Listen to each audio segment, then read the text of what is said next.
చెరువుచ్చిన మీ అందరికీ వందనాలండి.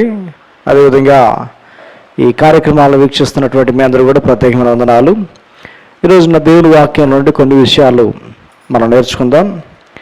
మనము ఈరోజు నేర్చుకునేటటువంటి అంశం ఏంటంటే, ఆశీర్వదించబడాలంటే ఏం చేయాలి? చెప్పండి, ఆశీర్వదించబడాలంటే ఏం చేయాలి?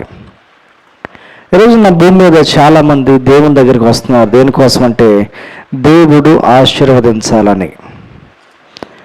చాలామంది దేవుణ్ణి నమ్ముతున్నారు. దేనికోసం అంటే దేవుడు ఆశీర్వదిస్తాడని. దేవునికి ఇష్టమైన వారిగా ఉండాలంటే బైబిల్ గ్రంథంలో దేవుడు ఎవరిని ఆశీర్వదించాడు, ఎవరిని దేవుడు పిలిచాడు, దేవుని ఆశీర్వాదం అంటే ఎలా ఉంటుంది అనే విషయాలను మనం చూడగలిగితే దేవుని ఆశీర్వాదాన్ని గురించినటువంటి సత్యాలు మనము గ్రహించగలుగుతాం. ఆదికాండము 12వ అధ్యాయము మొదటి నుండి చదువుదాం ఒకసారి. దేవుడు అబ్రహాముతో ఒక వాగ్దానం చేస్తున్నాడు. ఏం చేస్తున్నాడు? వాగ్దానము. ఆ వాగ్దానం నెరవేర్చబడాలంటే నువ్వు చేయాల్సినటువంటి పనులు ఇవి, అబ్రహామా ఈ పనులు చేయి అని అబ్రహాము యొక్క జీవితంలో దేవుని యొక్క స్వరం వినపడుతుంది. ఏమని వినపడుతుందంటే, యెహోవా అబ్రహాముతో మాట్లాడుతున్నాడు. నీవు లేచి నీ దేశము నుండి, నీ బంధువుల వద్ద నుండి, నీ తండ్రి ఇంటి నుండి బయలుదేరి నేను నీకు చూపించు దేశమునకు వెళ్ళము. నిన్ను గొప్ప జనముగా చేసి నిన్ను ఆశీర్వదించి నీ నామమును గొప్ప చేయుదును.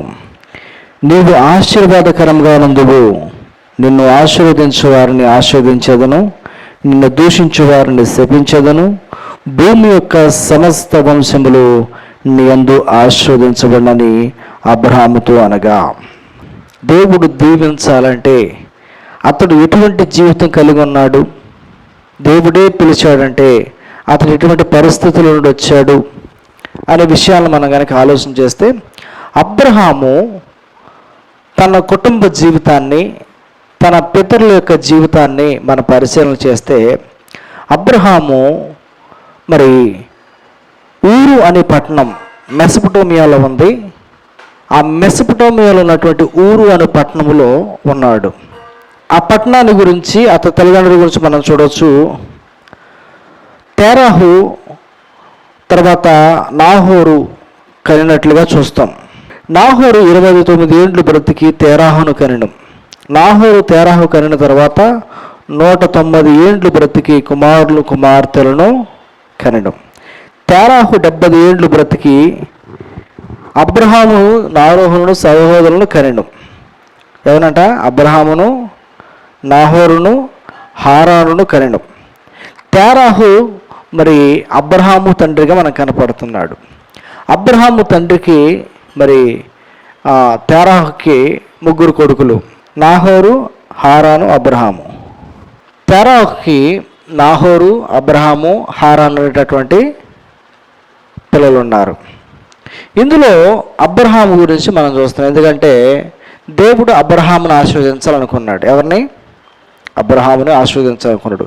ఎందుకు అబ్రహామును ఆశీర్వదించాలనుకున్నాడు దేవుడు అంటే, తేరాహు తన జీవిత కాలంలో ఎన్నో వ్యాపారాలు, ఎన్నో రకాలైనటువంటి వ్యాపారాలు చేసి డబ్బు సంపాదించి తన కుమారులకి ఆస్తిని కట్టబెట్టాడు. 3 ఆస్తిపరులుగానే చేశాడు. అందులో నాహోరు, హారాను అనేవారు అబ్రహాము కన్నా కూడా ఎక్కువ సంపాదించలేకపోయారు. చరిత్ర చూడవచ్చు. నాహోరు, హారానుల కన్నా అబ్రహాము ధనవంతుడిగా ఉన్నాడు. అతని కుటుంబంలో కూడా వ్యవసాయం కావచ్చు, పశువుల పెంపకం కావచ్చు, రకరకాలైనటువంటి వ్యాపారాలు చేసి ధనికుల లిస్టులో ఉన్నాడు. కానీ అబ్రహాముకి పిల్లలు లేరు. ఎవరు లేరట? పిల్లలు లేరు. ఇప్పుడు అతని యొక్క సహోదరుడు నాహోరు, తర్వాత హారాను. ఇందులో నాహోరు, హారానులో హారాను చనిపోతాడు. అతని కుమారుడైనటువంటి అబ్రహాముతో కూడా నడిచినటువంటి వ్యక్తి మరొకరు ఉన్నారు. ఎవరు? అబ్రహాముతో నడిచిన వ్యక్తి, అబ్రహాముతో కూడా తన తమ్ముడి కొడుకైనటువంటి పేరు సొదొమ గొమొర్రాలో ఉంటే లోతు. సో ఎవరంట? లోతు. సో లోతు, అబ్రహాము వీళ్ళిద్దరు గురించినటువంటి చరిత్ర మనం ముందున్నటువంటి టైంలో చూస్తాం. తేరాహు పుట్టినటువంటి కుమారుల్లో అబ్రహాము పిల్లలు లేని వాడిగా ఉంటే అతడు అనేక పూజలు, అనేక వ్రతాలు, అనేక రకాలైన దేవుళ్ళు, దేవతలు అంటూ ఎన్నో తిరిగాడు. కానీ అతనికున్న సమస్య ఏంటంటే పిల్లలు లేరు. పిల్లలు లేని కారణంగా అతడు ఎన్నో గొప్ప పనులు చేసి పిల్లలు కలగాలని ఆశపడ్డాడు. కానీ ఎక్కడ అతనికి పిల్లలు దొరకల. డబ్బు విషయంలో అందరికన్నా ఎక్కువగా ఉన్నాడు. ఆస్తి విషయంలో కానీ, అంతస్తు విషయంలో కానీ, పేరు విషయంలో కానీ, ప్రఖ్యాతుల విషయంలో అన్నిటిలో అబ్రహాము వీళ్ళిద్దరికన్నా కూడా గొప్పవాడిగా ఉన్నాడు. కానీ అతనికి పిల్లలు లేరు. ఆస్తిపరుడు. ఈ లోకంలో చాలామంది ఏమనుకుంటారంటే నిజమైనటువంటి సంతోషం ఎక్కడ దొరికిద్ది అంటే ధనంలో దొరికిద్ది అనుకుంటారు. డబ్బు ఉంటే సంతోషం వచ్చింది అనుకుంటారు. కానీ అతనికి డబ్బు ఉంది కానీ సంతోషం లేదు. కారణం ఏంటంటే అతనికి ఇష్టమైంది తన వంశాన్ని నిలబెట్టే కుమారుడు లేడు.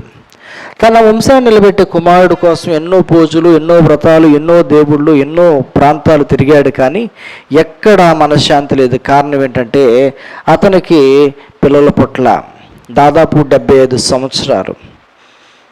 ఆ టైంలో అతనికి ఒక ఆలోచన వచ్చింది. ఏంటంటే నిజమైన దేవుడు అనేవాడు ఉంటే అతను నాకు కనపడాలి, అతను నాతో మాట్లాడాలి.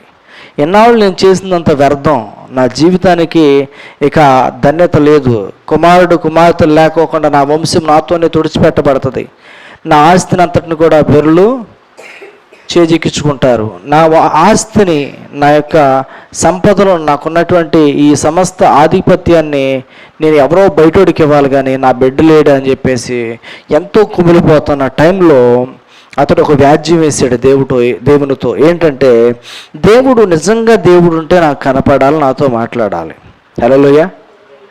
సాధారణంగా ఆశీర్వాదం అనేది పొందుకోవాలంటే ఆ వ్యక్తులకు ఏం రావాలంటే మొదట దేవునితో పెనుగులాడే ఆ యొక్క మూమెంట్ లేదా దేవునితో పెనుగులాడే సందర్భం రావాలి. ఇప్పుడు అబ్రహాముకి వచ్చింది ఆ సందర్భం. ఏంటంటే నిజమైన దేవుడు ఎవడు, ఎలా ఉంటాడు ఆయన నేను చూడాలనుకున్నానంట. సో ఒక వ్యక్తికి మైల్ స్టోన్ లేకపోతే ఒక జీవితానికి టర్నింగ్ పాయింట్ ఎప్పుడు వచ్చిందంటే దేవునితో కనెక్ట్ అయినప్పుడు మాత్రమే వచ్చింది. సో అబ్రహాముకి వచ్చిన ఆలోచన ఏంటంటే నేను దేవుణ్ణి చూడాలనుకున్నాడు. అలా దేవుణ్ణి చూడాలనుకున్నప్పుడు దేవుడు అబ్రహాము దర్శించాడంట. అబ్రహాము దర్శించి 12వ అధ్యాయంలో పిలుస్తున్నాడు, అబ్రహామా. ఆశ్చర్యపోయాడు. ఏంటి ఈ స్వరం ఎక్కడిది, ఎవరు నన్ను పిలిచింది? ఆశ్చర్యపోయాడు. ఎవరు పిలిచారో తెలీదు. కానీ దేవుడు పిలుపుని విన్నటువంటి అబ్రహాము వెంటనే గ్రహించాడు ఇది నిజంగా దేవుని వాక్ అని. వెంటనే దేవునికి లోబడ్డాడంట. దేవుడు మాట్లాడటం ప్రారంభించాడు. అబ్రహామా నేను నిన్ను దీవిస్తాను. హల్లెలూయా. దేవుడు ఏమన్నాడు? నేను నిన్ను దీవిస్తాను. అప్పటికి ఆస్తి లేదా, అంతస్తు లేదా, పేరు ప్రఖ్యాతలు లేవా. ఉన్నప్పటికీ అసలు కొదువైంది అతనికి తెలుసు. దేవుడు అన్నాడు నేను నిన్ను దీవిస్తాను. ఒక వ్యక్తికి పరిపూర్ణమైనటువంటి దీవెన తన కుటుంబం. తన కుటుంబం ఎప్పుడైతే మరి అనుకున్న మేరకు వారు సాధించాలనుకున్నది సాధిస్తారో అది సంతోషం, నిజమైన సంతోషాన్ని ఇస్తుంది. ఇతనికి శారా అనేటటువంటి శారాయి భార్య ఉంది. ఆమెకు దాదాపు వయసు ఉడికిపోతుంది, ఈయనకి వయసు ఉడికిపోతుంది. సో వృద్ధాప్యంలో ఉన్నారు ఇద్దరు, అబ్రహాము శారా. ఈ టైంలో దేవుడు అంటున్నాడు కదా నేను మిమ్మల్ని ఆశీర్వదిస్తాను. హల్లెలూయా. నేను మిమ్మల్ని ఆశీర్వదిస్తాను. ఎంతగా ఆశీర్వదిస్తాను అంటే ఇక్కడ 12వ అధ్యాయం చదువుతున్నా చూడండి. యెహోవా నీవు లేచి నీ దేశము నుండి, నీ బంధువుల యొద్ద నుండి, నీ తండ్రి ఇంటి నుండి బయలుదేరి నేను నీకు చూపించే దేశమునకు వెళ్ళుము. హల్లెలూయా. దేవుడు అన్నాడు కదా అబ్రహాముతో, అబ్రహామా నేను నీకు చూపించే దేశాన్ని నువ్వు వెళ్ళు. తండ్రి ఇంటి నుండి, సహోదరుల దగ్గర నుండి, ఓకేనా, నీ ఊరు నుండి బయలుదేరి నేను నీవు చూపించే దేశానికి వెళ్ళి అంటున్నాడు. ఈ దేశానికి వెళ్తానికి దారి కూడా తెలియదు దీనికి, ఎక్కడికి వెళ్ళాలో కూడా తెలియదు, ఏ దేశం కూడా తెలియదు. అయినా దేవుడు అన్నాడు నేను చూపించే దేశానికి వెళ్తే ఏం జరిగిద్ది? చాలామంది ఆశపడతారు దేవుడు నన్ను దీవిస్తే బాగుండు, ఆశీర్వదిస్తే బాగుండని. దేవుడు ఆశీర్వదించాలని దీవించాలని మొదట ఏంటంటే మనం మాట వినేవారిగా ఉండాలి, లోబడేవారిగా, మాట వినేవారుగా ఉండాలి. ఎట్లా ఉండాలంట? లోబడేవారుగా, మాట వినేవారుగా. ఇది జరగాలంటే మొదట ప్రార్థనా జీవితం. చూడండి, అబ్రహాం ప్రార్థన చేసాడు లేదా? నిజమైన దేవుడు ఉంటే నాకు కనపడాలి. సో ప్రార్థన జీవితం ఈరోజు మనం కలిగి ఉండాలి.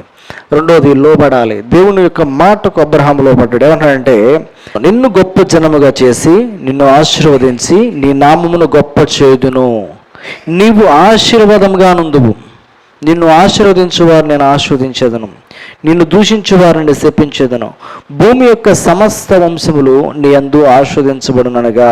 చూడండి, ఇక్కడ ఒక అద్భుతమైనటువంటి మాట దేవుడు పలుకుతున్నాడు. ఏంటంటే నీవు గనక ప్రార్థనా జీవితం కలిగి లోబడి మాట వింటే, చెప్పండి, మాట వింటే, మొదటిది ప్రార్థనా జీవితం, రెండోది లోబడటం, దేవుడు పిలవంగానే లోబడ్డాడు, మూడోది ఆయన మాట విన్నాడు, బయటికి రావడానికి ఇష్టపడ్డాడు. అప్పటికన్నారు తన తండ్రి అన్నాడు, ఏరా నీకేం కొదువు ఉంది, మాతో ఉంటే నీకు బలం ఉంటుంది, ఒంటరిగా పోతా అంటున్నావు, నువ్వు ఒంటరిగా పోయి ఏం చేస్తావు?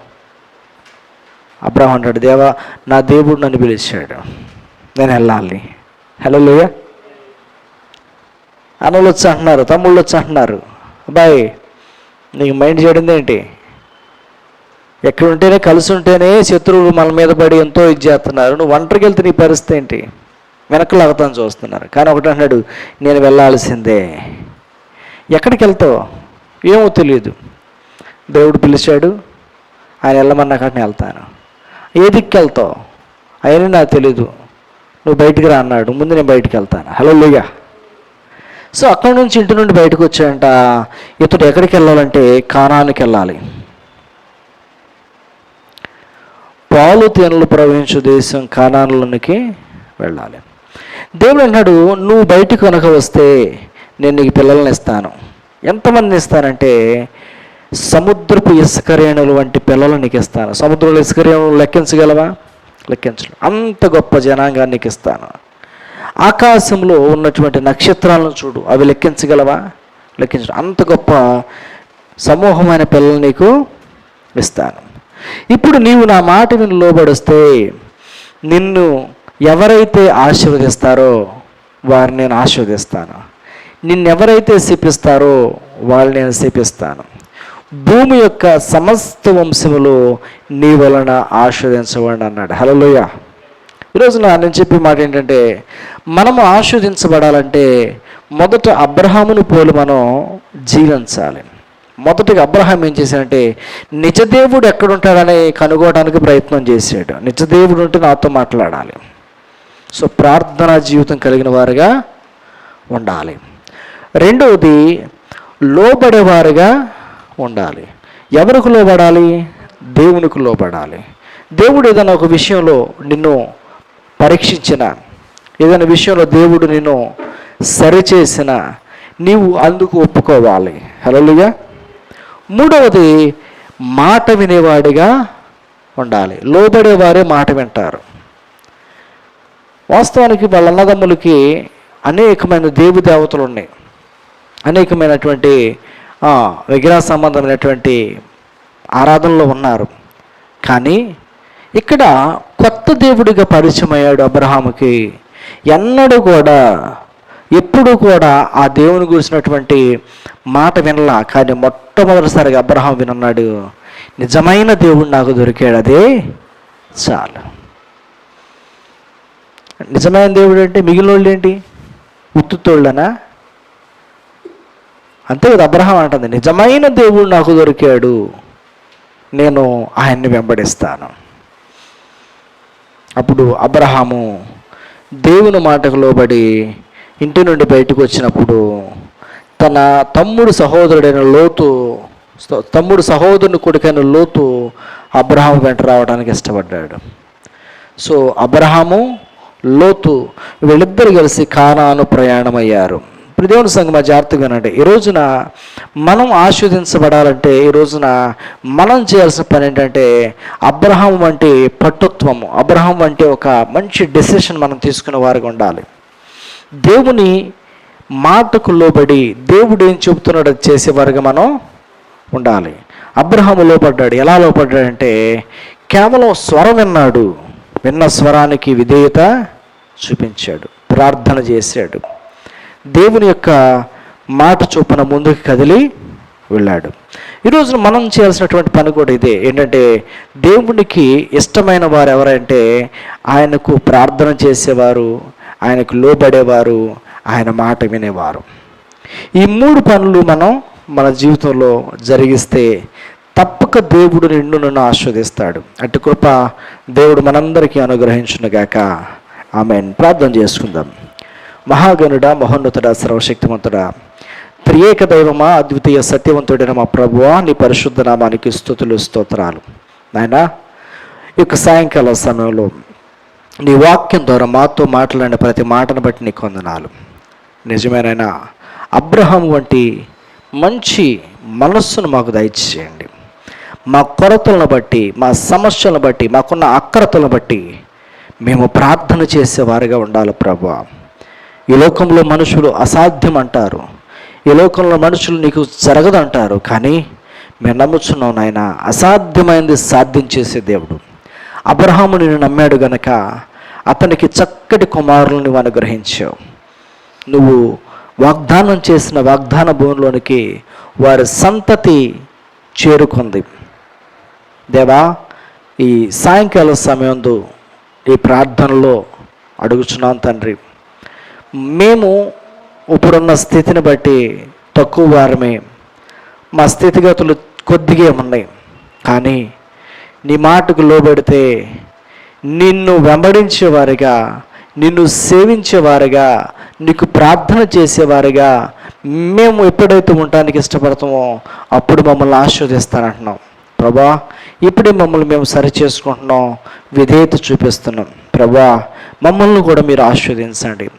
అబ్రహాముకు ఇచ్చినటువంటి ఆశీర్వాదము మాకును, మా బిడలకు, బిడల బిడలకు, మా కుటుంబం అంతటి కూడా అనుగ్రహించి మమ్మల్ని కూడా నా తండ్రి అబ్రహాము వలె విశ్వాస వీరులుగా, విశ్వాసములో స్థిరులుగా ఉంచమని మా ప్రభును, ప్రియరక్షకుడును, నజరేయుడైన యేసుక్రీస్తు అతి శ్రేష్టమైన నామములో ప్రార్థించి అడిగి వేడుకొనుచున్నాము తండ్రి. Amen. Amen. God bless you. దేవుడు మిమ్మల్ని మీ కుటుంబాలను దీవించునుగాక. ఆమేన్.